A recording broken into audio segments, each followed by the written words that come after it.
Olá, seja bem-vindo a mais um BeiraCast, o podcast onde você aprende da sua vida cotidiana com Cristo de uma forma descontraída e também descomplicada. Hoje nós temos um assunto extremamente fantástico. A gente vai falar sobre uma crença fundamental da Igreja Adventista, que ela aí traz algumas controvérsias em relação a outras igrejas evangélicas, e eu tenho certeza que esse episódio vai mexer com a sua cabeça e vai fazer você entender a salvação de Cristo de uma forma totalmente diferente e disruptiva, e vai fazer com que você aprenda um pouquinho mais a palavra de Deus. E para falar sobre esse assunto tão importante, tão legal, eu tenho aqui comigo ele que é teólogo, ele é pastor, e ele tá aqui comigo para falar sobre esse assunto, que é o pastor Ademir. Pastor, seja muito bem-vindo ao BeiraCast. Ok, obrigado, Joe. Para mim é uma satisfação. Agradeço de coração o convite e espero atender a expectativa. Não, vai ser muito legal a gente conversar sobre esse assunto, um assunto que é muito importante. Primeira vez aqui, né, pastor? Então conta pra Primeira gente um vez. pouquinho do senhor, quem é o pastor Ademir, qual igreja que o senhor pastoreia aí hoje, né? Pra galera conseguir te conhecer um pouquinho mais. Muito bom. Bom, eu sou paranaense, né? Paraná, é meu Nasci, conterrâneo, então. nasci bem pertinho ali do IAP, onde hoje é um dos nossos seminários, né, de Uhum. formação para pastores, para atender a igreja. Cidade de Itambé, tem 2.000 habitantes, então eu sou pé vermelho ali, nativo do norte mesmo. E fui fazer teologia no ano de 93, né? Nos formamos ali em 98. Então, a partir do ano 2000, a gente começou a trabalhar pela igreja. Passei ali pelo norte, noroeste do Paraná, né? Loanda.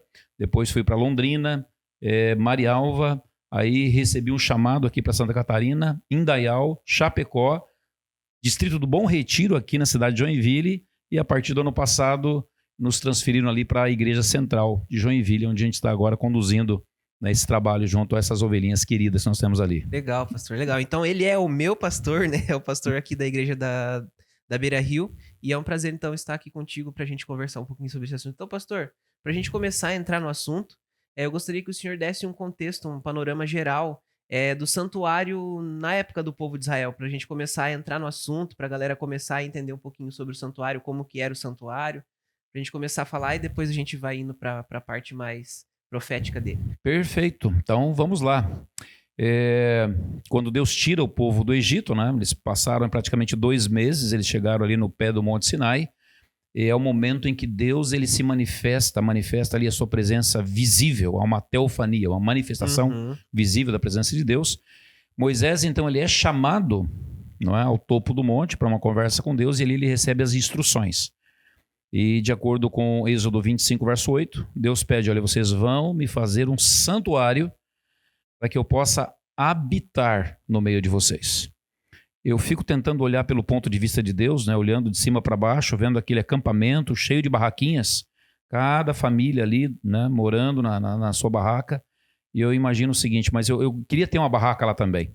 Eu já começo a pensar como esse Deus ele é bondoso, como ele quer estar presente na vida do seu povo. Por isso ele Perfeito. pede: vocês vão me fazer um santuário para que eu possa habitar, morar no meio de vocês.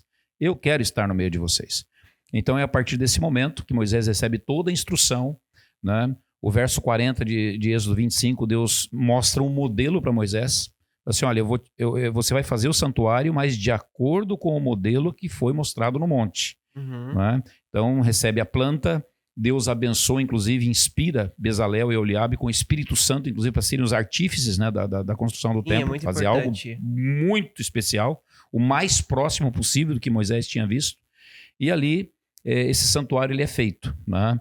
Então são 2 compartimentos que foram feitos. Um compartimento tinha 5 metros por 5, o outro 5 por 10. Era praticamente 2 cômodos, né? Como se fosse uma edificação, uma casa com 2 compartimentos. Então o lugar santo e o lugar santíssimo.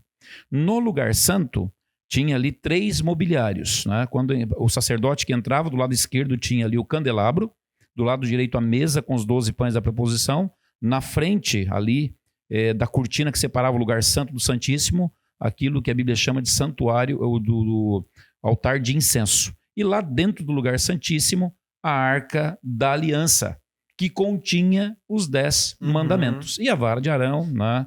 E também uma porção do maná ali para memória depois, posterior, para os filhos de Israel. Então, do lado de fora, o pátio com altar de sacrifício, né? E uma pia que normalmente o sacerdote se lavava quando entrava para dentro do santuário. Perfeito. E qual que era o propósito do santuário? Porque a gente vê que é uma construção muito bem feita e cheia de detalhes, né? Qual que Perfeito, era o propósito desse santuário aqui na Terra para mostrar para galera que não conhece entender qual que era o propósito disso aqui? perfeito. Era um Deus, penso eu, né? É, como se fosse um professor altamente didático que Perfeito. procura a melhor maneira possível de explicar a matéria para o seu aluno. Então, o que, que Deus imaginou? O que, que ele idealizou? Justamente um santuário baseado em símbolos, não é? E esses símbolos deveriam retratar as coisas espirituais, as coisas celestiais. Então, tudo que acontecia ali, na verdade, era uma representação do que de fato acontece no céu. Então, é como se fosse uma exposição do evangelho de Jesus que viria, da sua obra em favor do ser humano, né, ao trocar de lugar, ao substituir o ser humano, ao dar a vida pelo ser humano, quer dizer, ele um dia viria. E aqueles símbolos ali já deveriam começar a marcar, né, para o povo como é que as coisas seriam. E como que era o processo, simplificadamente o processo de sacrifício ali e o que cada coisa representava nesse sentido? Muito bom. Primeira coisa que é importante é o seguinte: dentro do lugar santíssimo tinha ali a Arca da Aliança, contendo os 10 mandamentos, e a tampa, né, que era o propiciatório, com os dois Isso. querubins ali sobre a arca. Perfeito. Quando a gente vai para a Bíblia, a gente descobre uma coisa importante. Então, 1 João, por exemplo, capítulo 3, verso 4, diz que a transgressão da lei de Deus ela é pecado. E vamos observar bem, dentro da Arca da Aliança, no lugar santíssimo, estava a lei de Deus. Então, o que é pecado? É a transgressão da lei. Uhum. Então, se o homem transgrediu a lei, automaticamente ele está sob condenação. Porque a lei exige a morte do O pecador. salário do pecado é a morte. O Romanos salário fala, do né? pecado é a morte. Então a lei ela requer o sangue, ela requer a morte do pecador. Ele tem que pagar, Uhum. tá? Ele tem que ser punido. Então a lei exige isso. E aí, o que fazer? Então, para esse, né, para resolver esse problema do ser humano, esse drama do ser humano, porque a lei de Deus é moral, ela é, vamos dizer assim, imutável. Essa lei não muda, ela reflete o caráter de Deus. E como Deus não muda, sua lei também não pode mudar. Não é que nem a nossa Constituição que vai tendo atualizações a cada, né, Todo todo momento. tempo mudou a natureza do homem, muda as leis humanas. Exatamente. Mas não é assim com a lei de Deus. Então essa lei, ela prescreve o que é pecado. Então, como todo mundo pecou, como que vamos resolver o problema do pecado agora? Então, o santuário, todo o ritual do santuário, que envolve ali a matança dos cordeiros, é justamente para atender à exigência da lei. Então, o pecador transgrediu. Então, vamos imaginar lá o pai de família, né? Ele pegava lá um cordeirinho, orava com a família, a esposa confessava lá os seus pecados, os filhos, e ele representava a família no santuário. Ele próprio agora pegava ali o cordeirinho, colocava as duas mãos sobre o cordeirinho, confessava o pecado, então ele transmitia, né, simbolicamente, ele transferia o seu pecado para o animal, diante dessa, né, por intermédio dessa oração. Bom, acabou de transferir para o animal agora é o pecador, simbolicamente falando. Então o pecador está limpo e o animal é o culpado. Então agora, uma vez que ele é o culpado, a lei exige a morte do transgressor. Mas eu não sou mais o transgressor. Quem é o transgressor? O cordeiro, simbolicamente falando. Entendi. Então agora o pecador fazia o quê? Matava o cordeiro, que era o substituto de si. Então agora o sacerdote ele pegava o sangue do cordeiro e ele ia, entrava no lugar santo e aspergia o sangue desse cordeiro diante da cortina que separava o lugar santo do santíssimo. Qual é o símbolo disso? É a transferência do pecado. Então agora eu tenho que visualizar bem isto, né? O pecado ele tá seguindo um caminho. Ele sai do pecador, vai para o cordeirinho, via sangue, ele é transferido para dentro do santuário. Então isso contaminava o santuário. O que contaminava o santuário? O pecado do povo de Deus. Tá? Então imagine isso diariamente com centenas e centenas de pessoas que vinham trazendo seus sacrifícios e transferindo os seus pecados para dentro do santuário. Então o santuário funcionava como uma espécie de um depósito de pecado. Era Deus resolvendo o problema do pecado do seu povo. Aqui é pela fé. Tá? Tem até gente que diz aí que lá no Velho Testamento era salvação pela lei. Nunca foi. Isso aqui já era uma cerimônia que implica em graça, a graça de Deus perdoando o pecador. Perfeito. E daí depois, então, que acontecia, o sangue ficava lá no véu da divisão ali, e daí depois disso, o que acontecia para, de certa forma, o pecado ser eliminado? Aí a coisa fica um pouco mais complicadinha, né? Aí entra um serviço chamado serviço da expiação. Então, no dia 10 do 7º mês judaico, uma vez por ano, entrava em cena a figura do sumo sacerdote. Tá? Então, imaginar que durante o ano todo, todos os pecados foram transferidos para dentro. O povo de Deus ficou limpo, o pecado era perdoado, porém o pecado não era apagado. Então, o pecado, de alguma forma, ficava registrado ali no santuário. Através do sangue que foi aspergido. Exatamente, através do sangue que foi aspergido, porque ele está ali, na presença de Deus, registrado. Então, como se fazia agora? O sumo sacerdote, nesse 10º dia, né, ele colocava suas vestes sumos sacerdotais, o povo trazia 2 bodes agora para o sumo sacerdote. Esses 2 bodes, eles eram sorteados, e de acordo com a Bíblia, um simbolizaria o Senhor, no caso Jesus Cristo, e o outro era um símbolo de Azazel. De acordo com a Bíblia de Jerusalém, Azazel é um demônio do deserto. Então, um símbolo de Satanás. Tá? Então, cada bode ali, um simbolizando Jesus, outro Satanás. Bom, o que o sumo sacerdote fazia agora? Ele, primeiro, fazia o sacrifício por si mesmo, se purificava, né, o touro, tudo mais. Ele pegava esse bode que simbolizava Jesus e, simbolicamente, ele pegava todos os pecados que foram transferidos para dentro do santuário e agora ele transferia para a cabeça do bode. Então, colocava as mãozinhas sobre a cabeça do bode e, simbolicamente, ele fazia uma confissão de todos os pecados do ano inteiro, de todas as pessoas do povo de Deus. É bastante pecado. Muito pecado. Então,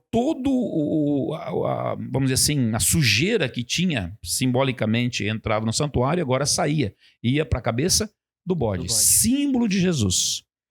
Depois que ele confessava o pecado, ele matava o bode, ele pegava o sangue do bode numa vasilhinha e ele entrava agora dentro do lugar santíssimo, que era a única vez que alguém podia entrar e só o sumo sacerdote podia entrar. Entrava dentro do lugar santíssimo e aspergia esse sangue. Colocava algumas gotas do sangue em cima da tampa do propiciatório. Tá? O que ele estava dizendo com isso? Olei, que é o caráter de Deus. É um símbolo do próprio caráter de Deus que exige justiça. Tá? Com isso ele estava dizendo o quê? Lei, o que você pediu, o que você exigiu a respeito de morte por causa do pecado, está aqui, está pago. Então ninguém deve mais nada.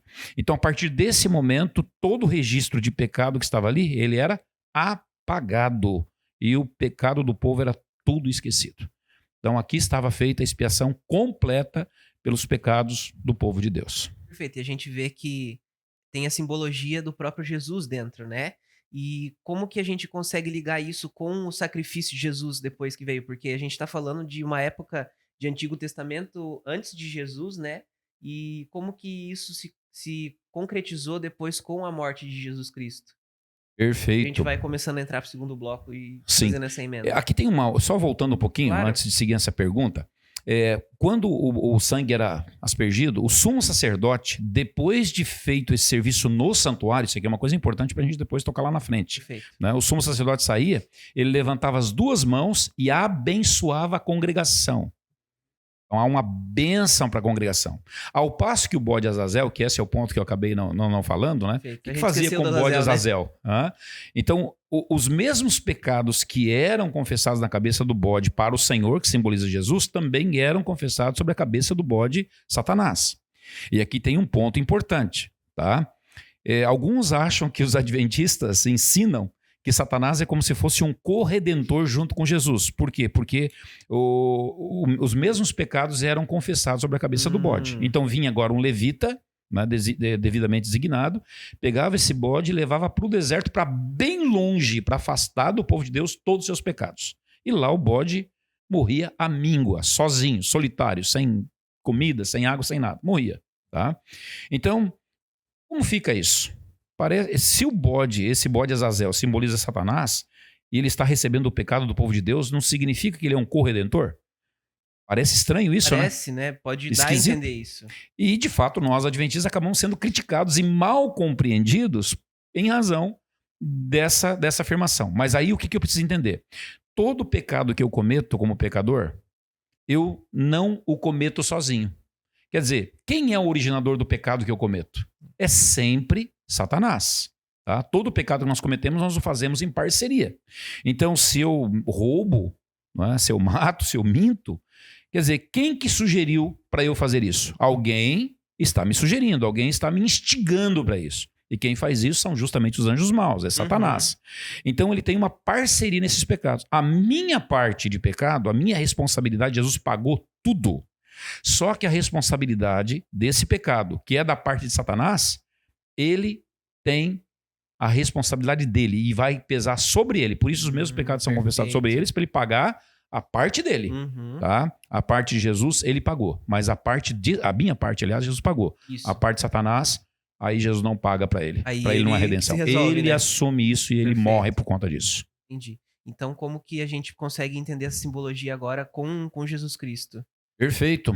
Então, João, capítulo 1, verso 29. Quando João Batista, né, estava lá na beira do Rio Jordão, batizando as pessoas, ele, de repente, foi tocado pelo Espírito Santo e reconheceu em Jesus. Apesar de serem primos, nunca tinha visto Jesus, mas quando Jesus se aproxima dele, o Espírito Santo dá um toque e ele reconhece Jesus no meio da multidão. E é nesse momento que ele olha para Jesus, estende o braço e fala o seguinte com seus discípulos: ó, eis o Cordeiro de Deus que tira o pecado do mundo.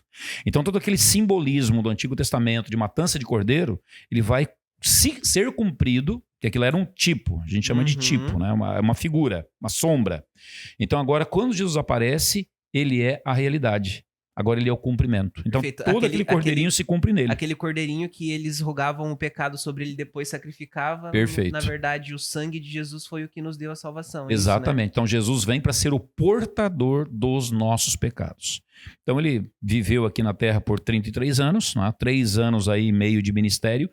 Só que nos últimos dias do seu ministério, a gente vai ali para o final dos evangelhos todos, né? Vai contar esse drama da vida de Jesus quando ele vai para o Getsemane. Quando ele entra no jardim de Getsemane, que ele começa a suar gotas de sangue e começa a clamar a Deus: Pai, passa de mim esse cálice. Naquele momento, todos os nossos pecados estão sendo transferidos para Jesus. Tá? Então tá se cumprindo aquilo que o Antigo Testamento ensinava através do ritual do santuário. Naquele momento que ele suou gotas de sangue. Exatamente. A partir daquele momento, os pecados estão sendo todos transferidos para ele. Então, daquele momento em diante até a cruz, é a transferência. Está cada vez pesando mais. Cada vez mais. E quando eu vou para Isaías 53, não é?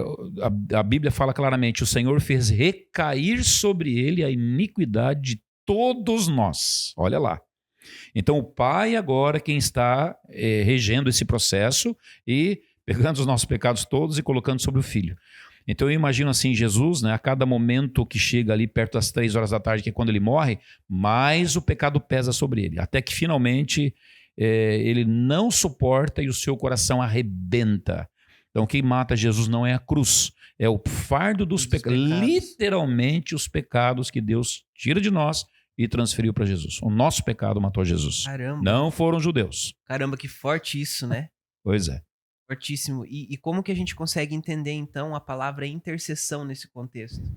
Consegue dar um panorama mais completo da palavra intercessão nesse contexto? Perfeito. Porque a gente vê que os pecados foram transferidos, né? E Jesus morre por causa desses pecados. Perfeito. Nós precisamos voltar de novo, né, para a ilustração ali, o símbolo do Antigo Testamento, o santuário, e aí focar agora na figura do sacerdote. Perfeito. Perfeito? Ou sumo sacerdote. Então, qual era o papel que ele tinha? É o papel de intercessor. E o que significa o intercessor? Exatamente a pessoa que fica entre a pessoa ofendida, né, e o ofensor. No caso, quem foi o ofendido? Deus.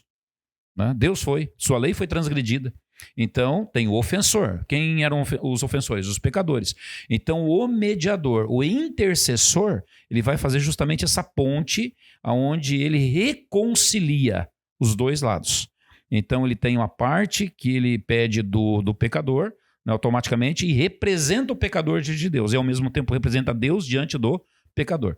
Então, Jesus Cristo, ele cumpre esse papel. A gente vai entrando, então, no segundo papel de Jesus Cristo, além de cordeiro, como sumo sacerdote. E a gente vai passando para uma outra parte. Ele é o sacrifício, né? Ele se apresenta como sacrifício.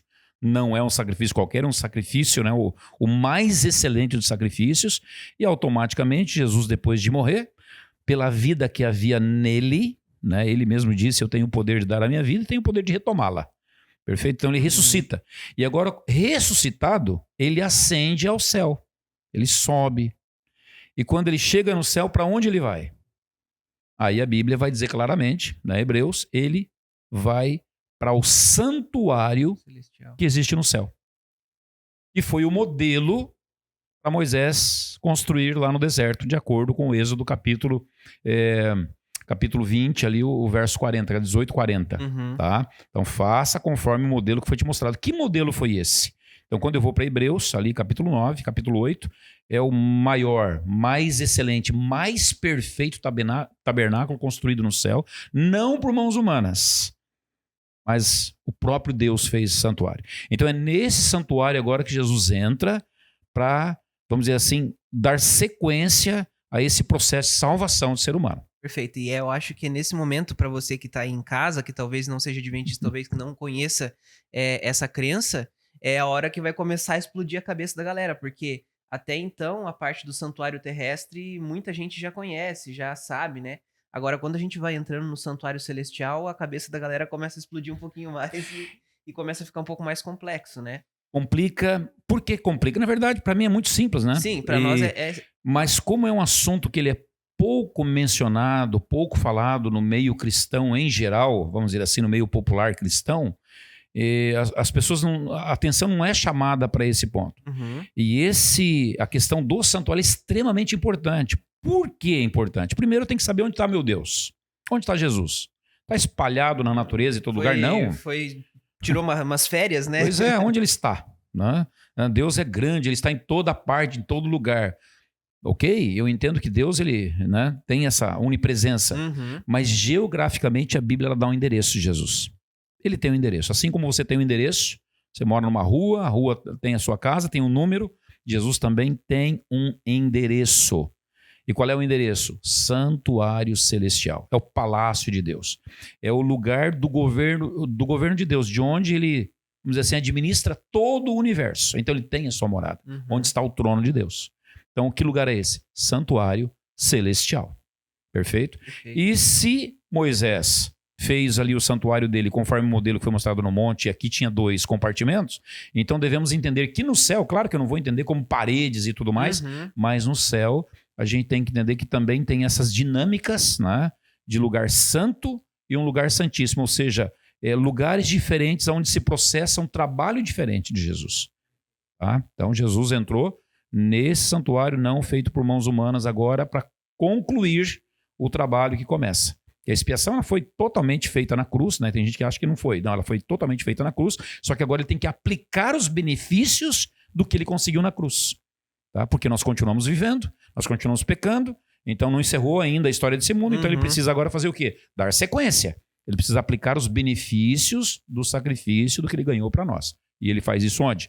Na casa dele. É o santuário celestial. Perfeito. E daí a gente vai lembrando um pouquinho mais do que a gente falou lá no começo, sobre os passos, né, que se seguia do pátio, lugar santo e lugar santíssimo. E aí a gente entra numa profecia que é a profecia das 2.300 tardes e manhãs, que fala lá em... Essa sim frita a cabeça do povo. E aí que a gente vai entrar um pouquinho nesse assunto, pra gente conseguir compreender como um todo, como é o processo santuário e como ele implica na nossa vida hoje, né?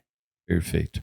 Isso é importante, tá? Importantíssimo. Então, vamos falar ali, tem lugar santo e lugar santíssimo, como era na terra. Então, quando Jesus subiu ao céu, ele entra em que lugar? Primeiro, ele inaugura todo o santuário, tá? Como foi na inauguração do santuário terrestre aqui. Foi assim, Moisés inaugurou todo o santuário primeiro e ungiu. Quando Jesus sobe ao céu, ele também entra no lugar santíssimo. Que alguns falam, não, ele entrou no santíssimo. Ele entrou no santíssimo sim, quando ele foi. Mas ele foi para inaugurar, para ungir, vamos dizer assim, todo o santuário. E aí ele inicia o seu trabalho como sacerdote no lugar santo. Porque o sacrifício já tinha sido feito. O sacrifício ele mesmo já tinha sido feito, já tinha sido apresentado. Então agora ele só apresenta os méritos do sacrifício que ele já fez. Tá? Intercessor. Então ele ficou, aí vem a pergunta, por quanto tempo ele fica? Porque aí a Bíblia ela vai tratar, né, da questão de tempo. Ia ficar para sempre fazendo o trabalho de sacerdote? Não, ele tem que terminar isso sempre, aí. Né? Exatamente. O pecado tem que ser concluído, tem que haver uma conclusão. Sim. Então assim como no ano judaico tinha lá as festas todas e tinha uma conclusão anual e terminava ali com o ciclo dos tabernáculos, né, a festa dos tabernáculos, das tendas, aliás, e as cabanas. Então também o pecado ele tem que ter um fim. Mas para ter um fim, Jesus precisa terminar esse trabalho no santuário celestial. Então ele começa por onde? Lugar santo, intercedendo. certo? Então, dentro do plano de Deus, tem aí, Deus trabalha com uma agenda. Deus tem uma agenda, tá? Porque ele tem que dar tempo para o mal amadurecer, para todo mundo tomar a sua posição, enquanto isso ele vai fazendo o seu trabalho no santuário. É isso que ele está fazendo lá, tá? Aí, em algum momento ele vai passar para o segundo compartimento. Quando vai ser isso? Ou já aconteceu? Se aconteceu, quando foi que aconteceu? Então, acho que agora é por aí que nós vamos entrar, é isso? É por aí, é isso mesmo. E eu confesso que eu tô amando estar falando sobre esse assunto, porque eu amo esse assunto. Então, quando que isso aconteceu? A gente vê que lá em Daniel fala sobre o ano, fala sobre a época, 457 e tudo mais. Então, a gente vai começar a fazer essa aulinha de matemática pra galera aí. Para orientar, né, para quem tá lá... Pega o papel e a sua caneta aí. Assistindo, né, a gente... o livro-chave para a gente compreender esse assunto, que é um assunto grandioso, é o livro de Daniel.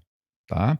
Então, o livro de Daniel vai trazer para a gente ali uma realidade bem, bem tensa. Então, capítulo 7 de Daniel começa com 4 bestas.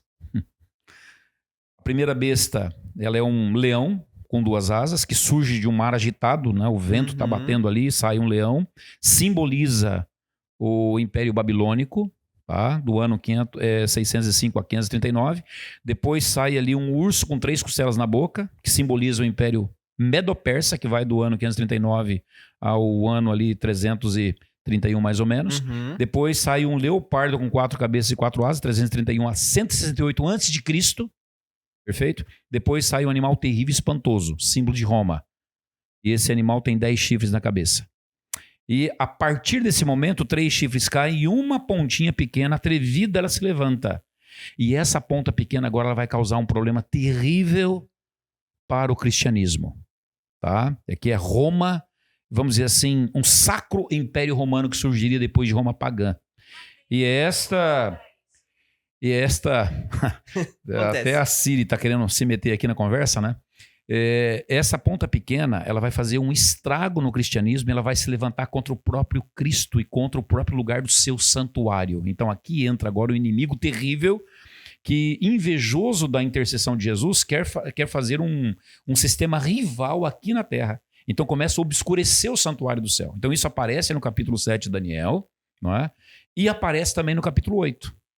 Tá? Capítulo 8, de novo, essa mesma ponta pequena aparece, ela derruba a verdade por terra e a Bíblia diz o que ela faz, ela prospera e ela persegue o povo de Deus. Ela quebra a lei de Deus e tudo que ela faz, ela tem sucesso. Aí você tem no capítulo 8, verso 12 e 13, 2 anjos que estão apavorados e estão se conversando. Mas até quando vai durar essas assolações, esse tempo em que o santuário está caído e ninguém faz nada? E não vai mudar essa situação, não? Aí o verso 14 de Daniel capítulo 8 responde: até 2.300 tardes e manhãs e o santuário ele vai reagir, ele vai ser purificado. Então essa fraseologia aqui, ela é justamente uma fraseologia que indica o quê? O santuário em algum momento ele vai passar pelo seu momento de expiação. E essa cena ela é descrita no capítulo 7. Após as 4 bestas aparecerem ali, aquele animal terrível com 10 chifres e a ponta pequena, no céu, a partir do verso 9, vai aparecer uns tronos sendo colocados. O ancião de dia se assenta, os livros são abertos, milhões e milhões de pessoas diante deles, e aí de repente aparece o intercessor. O Filho do Homem que vem nas nuvens dos céus e se aproxima do ancião de dias, e aí o julgamento começa. Nós chamamos esse julgamento de juízo investigativo. Perfeito. Aqui tem uma data certinha para começar. Tá? Então, quando começou isso? Bom, deixar você fazer suas perguntas, suas considerações aí. Vamos lá, eu só quero pedir para você, se você tem dúvidas sobre esse assunto, eu quero abrir um parênteses aqui. Nós temos na Novo Tempo uma revista que fala certinho sobre ali o livro de Daniel. Tem até um estudo inteiro só sobre o santuário. Exatamente, com 14 perfeito. Então, então o que eu vou fazer? Eu vou pegar e vou deixar aqui na tela para você agora, na sequência, enquanto a gente vai falando, um QR Code para você poder baixar esse conteúdo, para você poder, então, estudar um pouquinho mais a fundo sobre esse conteúdo. Então, pastor, eu quero que tu continue agora, então, falando de quando que foi que aconteceu essa transição, de fato, então, porque até 2.300 tardes e manhãs, então o santuário será purificado. E aí, quando que acontece essas 2.300 tardes e manhãs? Pois é. Primeiro, o que são 2.300 tardes e manhãs, né? Então, alguns vão dizer aí que são 1.150 dias, mas ali está falando tarde e manhã e não manhã e tarde. Não é que se alguém tenta entender isso aí como sacrifícios, 1.150 sacrifícios, seria o sacrifício da manhã e da tarde. Essa seria a linguagem usada. Mas Daniel usa tarde e manhã, que é a linguagem de Gênesis 1. Então ali está falando, na verdade, 2.300 dias. Perfeito. E o santuário vai ser purificado. O que eu preciso entender? Dentro da Bíblia, Ezequiel capítulo 4, versos 5, 6 e 7, na profecia, Deus ele faz uma redução. Por exemplo, lá em Ezequiel capítulo 4, verso 5, Deus fala que cada dia na profecia vale um ano. E o livro de Daniel, ele é como se fosse uma miniaturização de todo esse processo, né, envolvendo aí as nações e do que Deus está fazendo. Então vamos imaginar o seguinte, o Império Babilônico é gigante, enorme, Deus o transforma num leãozinho. Né? O Império Medo-Persa, que veio após a Babilônia, também comandou boa parte do mundo, Deus o transforma num ursinho. Tá? O Império Grego, que veio substituindo o Império Medo-Persa, Deus o transforma num leopardo. Então ele está reduzindo, tudo está sendo diminuído. Então quando fala de 2.300 dias sendo usados, a gente entende o que? Também é uma redução de um tempo maior. E se é de um tempo maior, que tempo é esse? Então quando eu vou para a Bíblia eu vejo essa chave para poder entender dessa forma. Tá? Cada dia vale um ano. Então ali o anjo está falando o seguinte, até 2.300 anos e o santuário será purificado. Uau! Mas quando isso começa e quando termina? Aí eu preciso da parte 2, que o livro de Daniel, capítulo 8 e 9, é um bloco só de profecia. Tá? Apesar de que o capítulo 9 é um ano depois, tá? A revelação está acontecendo, mas é uma continuação do capítulo 8, porque o Daniel ficou apavorado, ficou enfermo, alguns dias não havia quem entendesse a profecia, então ele ora. E aí quando ele ora, o anjo Gabriel vem, fala assim, Daniel, eu vim aqui para te fazer entender a profecia, a visão. Então fique esperto e entende a visão. Aí ele começa, olha, desde a saída da ordem para restaurar e edificar Jerusalém, está lá. Se você quiser conferir na tua Bíblia, né, Daniel capítulo 9, a partir do verso 24 ao 27. Né? Desde a ordem para restaurar e edificar Jerusalém até o príncipe ungido, o Messias, Jesus, tá? Está falando ali que se passariam 7 semanas mais 62 semanas. Então, peraí, 7 mais 62, 69. 69 semanas vezes 7 dias cada semana, eu tenho 483 dias. Se a profecia ela é uma miniaturização, então os dias valem anos. Então estou falando de 483 anos. Fazendo as contas aí. Tá? E começa quando? Saída da ordem para restaurar e edificar Jerusalém. Aonde está essa ordem? Bom, para resumir, para a gente não complicar muito, Esdras capítulo 7. Lá tem a ordem que o rei Artaxerxes deu no 7º ano do seu reinado, no 1º mês, tá? A ordem para que o povo voltasse para Jerusalém para reconstruir Jerusalém. Então a própria Bíblia ela faz questão de documentar essa ordem, para eu poder entender quando a coisa começa. Então quando foi isso? Foi lá no outono do ano 457 a.C. é que começa essa profecia dos 2.300 tardes e manhãs. Perfeito?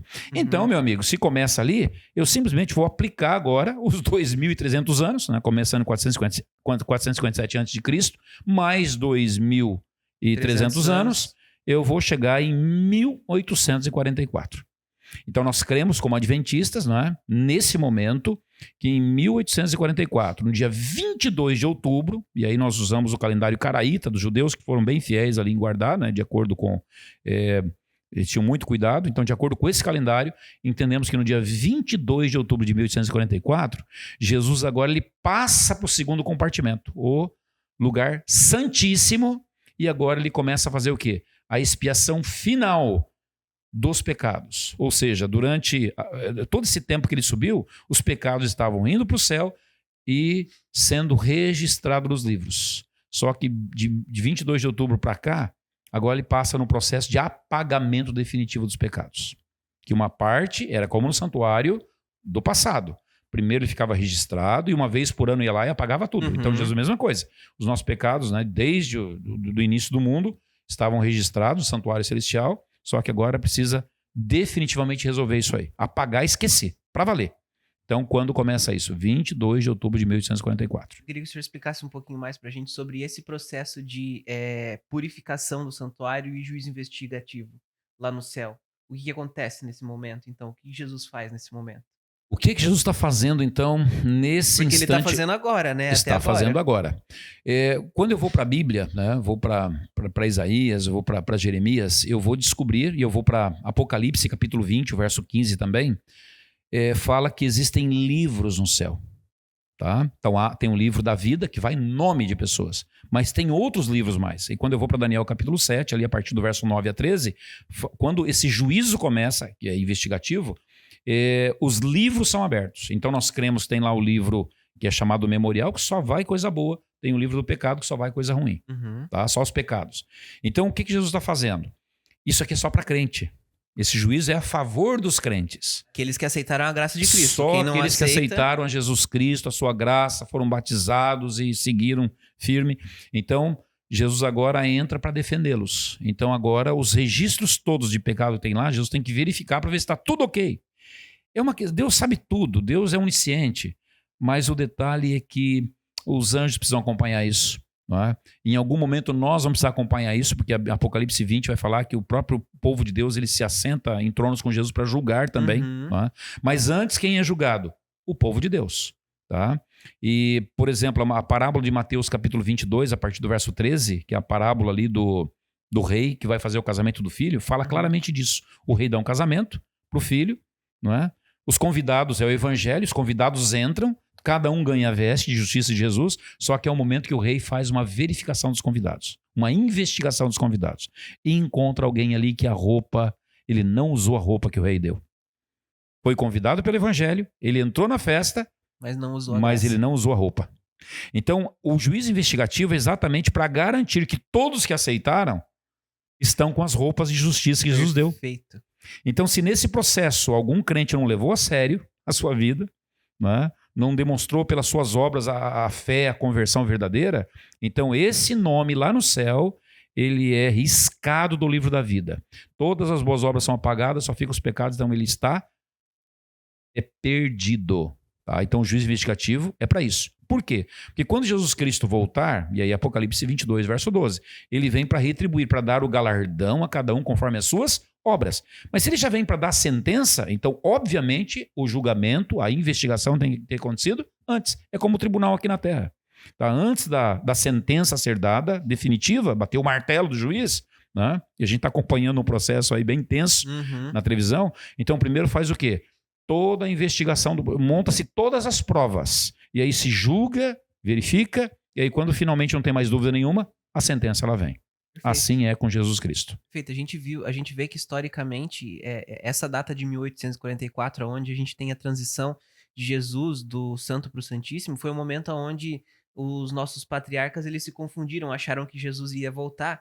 E na verdade a gente vê que em Apocalipse no capítulo 14 fala: temei a Deus da glória, pois é chegada a hora do seu juízo. Então a gente vê que é nesse momento bem certinho que faz essa transição e a gente começa a entender do processo do santuário lá atrás, que é o momento onde vai acontecer a purificação do santuário e os nossos pecados realmente serão apagados e tudo mais. E é lindo de ver esse amor, né? Perfeito. Inclusive, Apocalipse capítulo 11, verso 19, se não me falha a memória, 18 e 19, acho que é 19, traz um indicativo muito interessante dessa mudança que acontece no céu. Lá fala claramente que o santuário que está no céu, porque o Apocalipse ele fala muito do santuário, capítulo 1 já aparece Jesus dentro do candelabro. Né? À medida que a gente vai andando ali pelos capítulos, você vai ver ele no altar de incenso e tem uma dinâmica acontecendo dentro do santuário.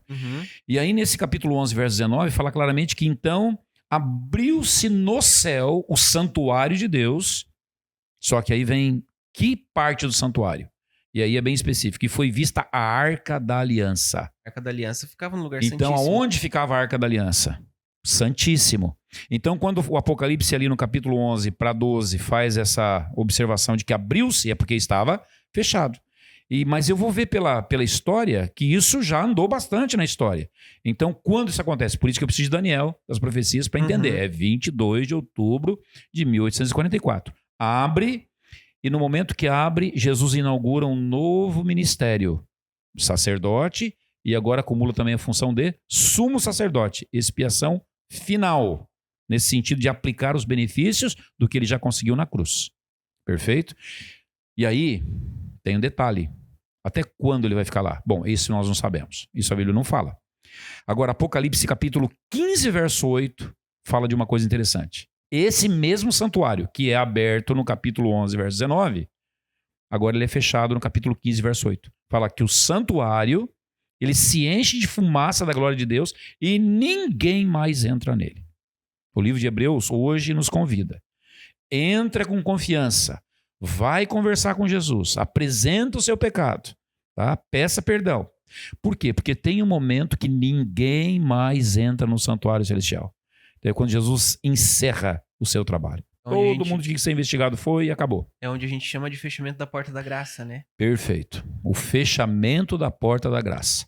Então isso está registrado aonde? Está lá, Apocalipse, vai lá, você que está nos vendo aí, né?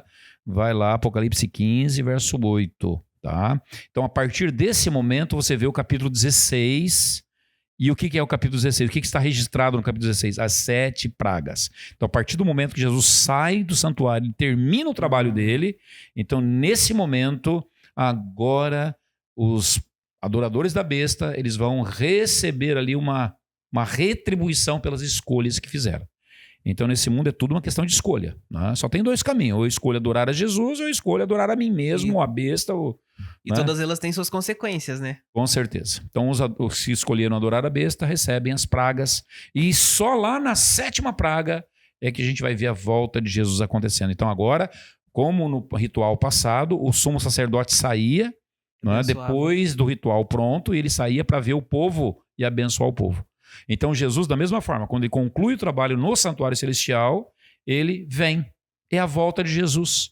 Então, é quando ele vem com todos os seus anjos para retribuir a cada um segundo as suas obras. E vem para abençoar e levar o povo para morar com ele aí eternamente no céu. Nossa, fantástico, fantástico isso. Nossa, muito, muito bom mesmo. E a gente teve um panorama geral aí de como funciona todo esse processo do santuário, desde o santuário do santuário terreno até o santuário celestial. E, pastora, às vezes as outras denominações têm a ideia de que isso é uma interpretação puramente adventista. Perfeito. E eu queria que o senhor confirmasse, ajudasse a gente a confirmar a veracidade disso na Bíblia. Quem sabe passar alguns versos para a galera, para que eles possam ler em casa e ajudar eles a entender que isso realmente é verdade, que a Bíblia comprova isso, que nós estudamos a Bíblia por completo e que a Bíblia comprova que isso é real. Perfeito. Bom, eu creio que se o amigo está nos ouvindo aí, ele prestou atenção, né? Todos os textos ao longo a gente foi mais ou menos citando. Então começa lá com Êxodo, né? O capítulo ali 18, que é onde Deus fala que é para fazer um santuário, que ele vai ser figura do verdadeiro. Perfeito. Tá? Então, o outro livro que vai apresentar de maneira muito clara é o livro de Hebreus. Então, é para ler o capítulo 8, capítulo 9 e capítulo 10, que fala claramente, né, que Jesus, quando ele sobe ao céu, ele entra nesse santuário não feito por mãos humanas. Ele é físico. É um lugar real. Não é um lugar abstrato. Não é um lugar abstrato. Não é um lugar etéreo. Certo? É um lugar real. De fato, ele está lá. Um trono. Tanto é que quando a Nova Jerusalém chegar, ela é palpável, ela é uma cidade, certo? Então a gente crê que esse ambiente está ali dentro da cidade santa de Deus, tá? Então, basicamente, esses 2 lugares já vão resolver bastante. Agora, é só usar uma chave aí, procurar por santuário, que aí eu vou encontrar muito texto que vai valer a pena. Perfeito. Eu vou reforçar aqui para você que eu vou colocar o QR Code para você ter acesso às 2 revistas sobre o santuário e sobre Daniel, para você poder estudar um pouquinho mais sobre esse assunto e aprofundar aí, porque esse assunto é muito fantástico mesmo. Pastor, a gente está encaminhando para o final. Eu queria que o senhor contasse para o pessoal, então, como isso se aplica na nossa vida hoje, em relação à graça, em relação à salvação. O que isso tem a ver conosco, né? Tudo a ver. Porque o que Jesus mais quer é resolver o meu problema de pecado. Ele me ama. Perfeito. Só que ele não pode fazer nada se eu não entregar para ele. Certo? E a Bíblia ela é bem clara. Filhinho, tudo que eu escrevi, João, em capítulo 2, verso 1, fala claramente, o que eu escrevi para vocês é para que vocês não pequem. Mas se pecar, e quem não peca? Todos pecamos. Mas se pecar, fica tranquilo. Verso 1 do 1 João 2 diz assim, temos um advogado no céu. Jesus Cristo. Ele é o advogado justo que nunca perdeu uma causa. É claro, ele só pode defender aquele que vai para ele. Então confia nele, entrega o pecado. A nossa parte, tudo que nós conseguimos produzir nesse processo de salvação é o nosso pecado. Não tem mais nada. O resto é tudo com Jesus. Mas eu preciso procurar o advogado para que ele possa resolver o meu problema. A gente precisa aceitar realmente a graça de Jesus, né? Preciso aceitar. Perfeito. Você que tá aí assistindo, esse é o chamado para você na sua vida. Aceite a graça de Jesus na sua vida hoje. Mude a sua vida por completo. Aceite o sacrifício do sangue que Jesus fez por você e por mim na cruz, né? Para que a gente possa, então, ter todo esse processo concluído na nossa vida. Para que a gente possa um dia estar com Jesus no céu. Amém. Né? É isso aí. Esse é o convite que Deus está nos fazendo. Perfeito. Pastor, muito obrigado por ter estado aqui com a gente falando sobre esse assunto que foi, nossa, extraordinário. E eu confesso que a minha cabeça explodiu e eu já estudei várias vezes esse assunto, mas cada vez a gente vai aprendendo uma coisa nova e é muito, muito legal estudar esse assunto. Vale a pena estudar mais, querido. O que nós fizemos aqui foi apenas um resumo, né? Uma pequena amostra grátis, vamos dizer assim. Então eu quero reforçar para você. Eu coloquei o QR Code aqui no meio do episódio, vou também deixar o link aqui na descrição para você acessar essas apostilas, essas revistas e você poder, então, estudar um pouquinho mais. Se você quer a revista física também, a Novo Tempo disponibiliza totalmente grátis para você na sua casa. Não estou fazendo propaganda porque não é pago, é totalmente de graça, para você poder, então, estudar um pouquinho mais a Palavra de Deus. Pastor, Amém. mais uma vez, muito obrigado por estar aqui com a gente. Prazer foi meu. Muito uma obrigado alegria mesmo. Obrigado. Galera, então esse foi o BeiraCast. Quero pedir para você que ainda não é inscrito, vocês se inscrevam aqui no canal, ative o sininho, curta o nosso vídeo, porque para você não custa nada, mas para mim custa muito. E nos vemos então na semana que vem, na próxima sexta-feira, às 18 horas. Valeu, pastor. Valeu. Um abraço, pessoal. Tchau, tchau.